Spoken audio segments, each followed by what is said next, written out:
Assalamualaikum warahmatullahi wabarakatuh. Waalaikumsalam warahmatullahi wabarakatuh. Halo semuanya, selamat datang kembali di channel Jalan Buku Channel bersama saya Alvan. Semoga kalian dalam keadaan sehat selalu dan dimudahkan dalam segala urusannya. Amin. Kali ini kita akan membahas atau membedah buku Tidak Pernah Menyerah, chapter terakhir dan subbab ketiga yang berjudul Memaknai Anugerah, langsung bersama narasumber kami, yaitu Papa saya sendiri atau Pak Syamsuddin. Halo Papa, apa kabar? Alhamdulillah sehat. Alhamdulillah sehat ya. Semoga Papa saya sehat selalu. Amin. Jadi kita ingin apa nih Pak yang ingin dibedah di memaknai anugerah ini? Ya, seperti kita ketahui bahwa kita di bab terakhir ini, chapter terakhir ini, itu bicara tentang apa setelah derita datanglah bahagia. Ya. Nah, maka di sub 3 ini kita akan bicara bagaimana memaknai anugerah yang diberikan oleh Allah kepada Syamsuddin setelah sekian tahun berjuang, ya, ditempa oleh berbagai kekuatan, ditempa oleh berbagai pengalaman hidup, itu. Nah, akhirnya dia memperoleh berbagai anugerah dari Allah SWT. Nah, ini berarti lebih mensyukuri gitu. Iya, lebih ke sana. Jadi memaknai anugerah itu sebetulnya mensyukuri. Iya. Mensyukuri nikmat yang telah diberikan oleh Allah. Jadi kalau diberi anugerah jangan sombong, tapi dia mensyukuri, mengelola, memanage nikmat yang telah diberikan di jalan yang benar. Nah gitu ya. Nah, memaknai mensyukuri itu sama dengan peduli kepada sesama. Gitu loh. Nah, jadi kalau kita salah satunya mensyukuri nikmat itu dengan bagaimana kita mengembangkan kepedulian kepada sesama. Peduli terhadap keluarga dekat, keluarga jauh, tetangga dekat, tetangga jauh, lingkungan dekat, lingkungan jauh, kepada rekan-rekan kerja, teman-teman dan lain, ke sahabat. Begitu cara mengelolanya, gitu loh. Jadi sehingga anugerah yang diberikan oleh Allah itu berkah.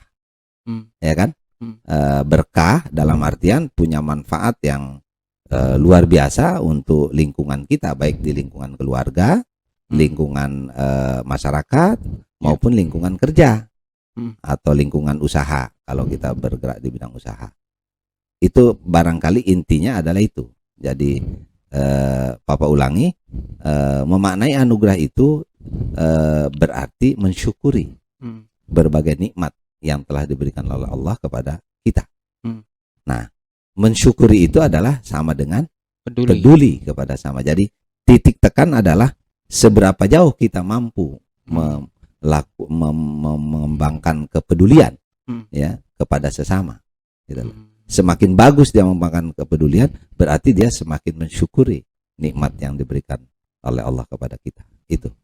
Kalau untuk ceritanya nih, ada nggak yang mau disampaikan? Ya, jadi kisahnya kan banyak sekali ya. Tapi di antara itu mungkin sebagian lah kita ungkap, misalnya berbagai nikmat yang telah diberikan. Makanya Papa punya cerita.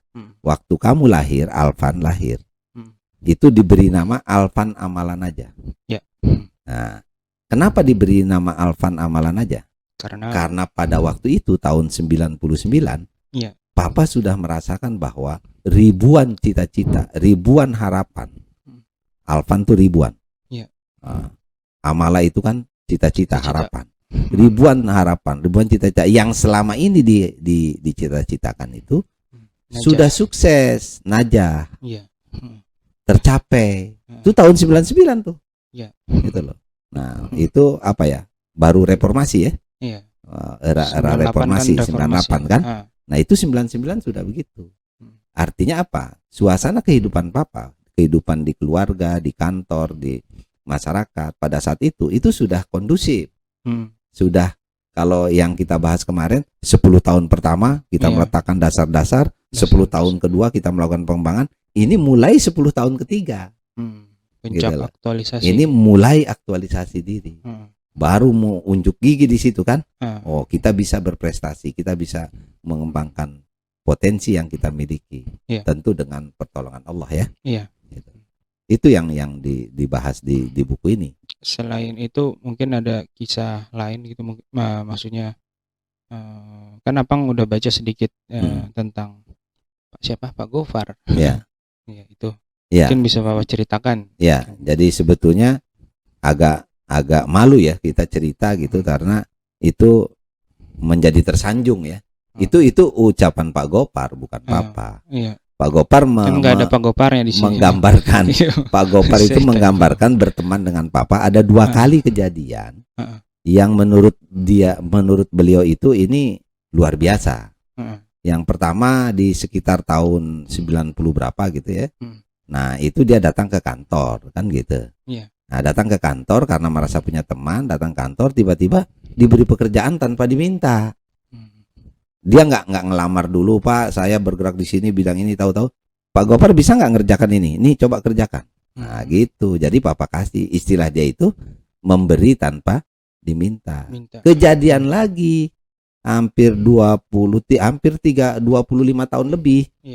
Nah kemarin kejadiannya tahun 2021 dia main ke rumah kan, main ke rumah gitu kan, dia senang sekali sama ontorium.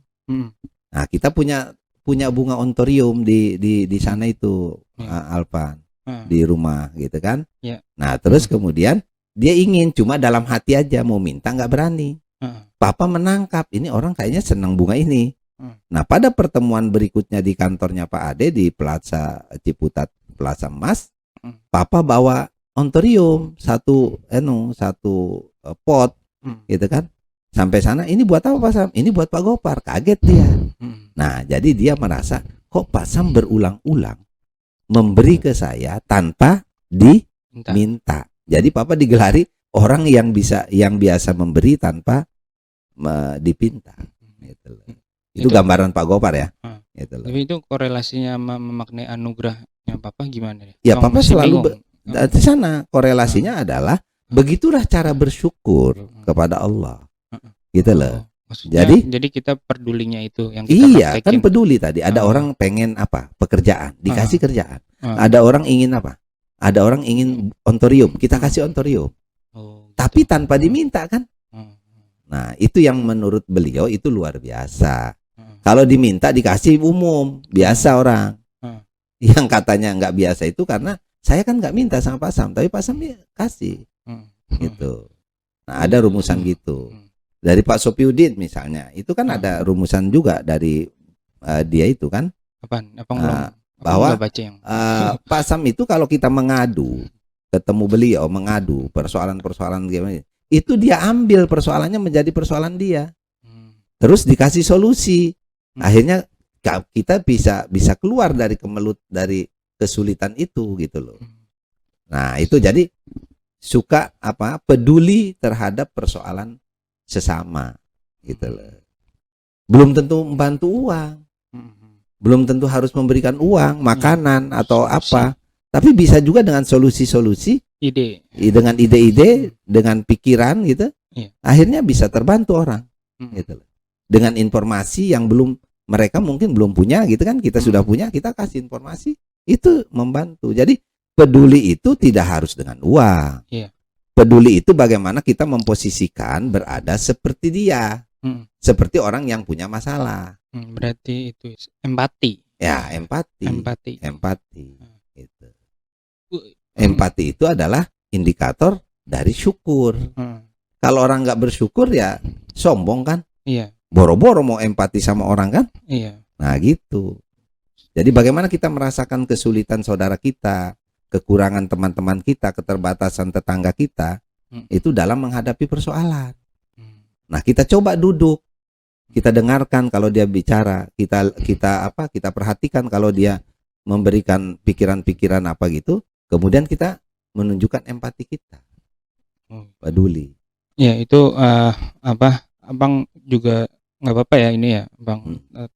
Kan baca-baca juga tadi. Iya.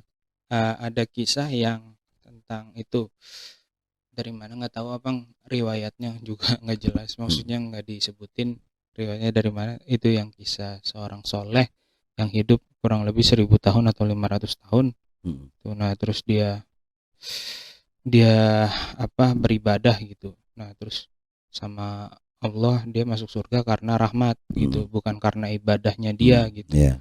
Nah, tapi dia nolak gitu, nggak mau masuk surga gitu, sombong sekali dia, nggak mau masuk surga kalau karena rahmat Allah. Iya. Tapi saya inginnya karena atas usaha saya sendiri gitu. Nah, Iya. akhirnya Allah ambil matanya kan, satu sebelah matanya, terus ditimbang sama amal solehnya, ternyata lebih berat nikmat mata Allah itu yang Allah masih kasih jauh lebih berat nikmat daripada Allah usaha amal solehnya itu yang 1000 tahun. yang 1000 tahun.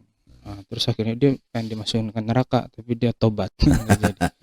Nah, itu Ya, menarik itu sekali. betul. Jadi Ya. ada cerita di buku ini diceritakan bagaimana dia memaknai anugerah. Nah, ini sebetulnya orang yang gagal memaknai anugerah. Ya. Karena dia merasa beribadah selama 1000 tahun, dia optimis sekali bahwa dengan ibadah 1000 tahun itu dia bisa masuk surga. Dia pantas masuk surga.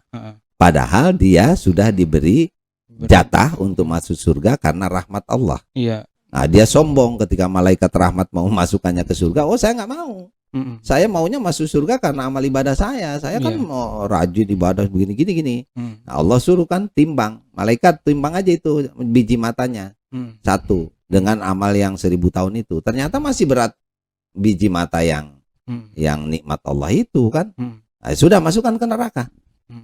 Karena jauh lebih kecil kan amal ibadahnya. Ketika mau dimasukkan ke neraka dia nggak mau. Oke, kalau gitu saya mau masuk surga atas rahmat Allah.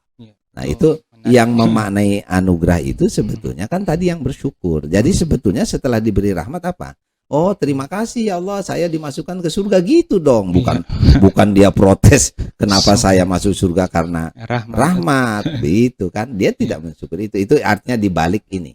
Dibalik yang cerita ini. Jadi dalam kisah kehidupan Papa, alhamdulillah, Papa kan ada budaya kan kita. Kalau ulang tahun gimana kita?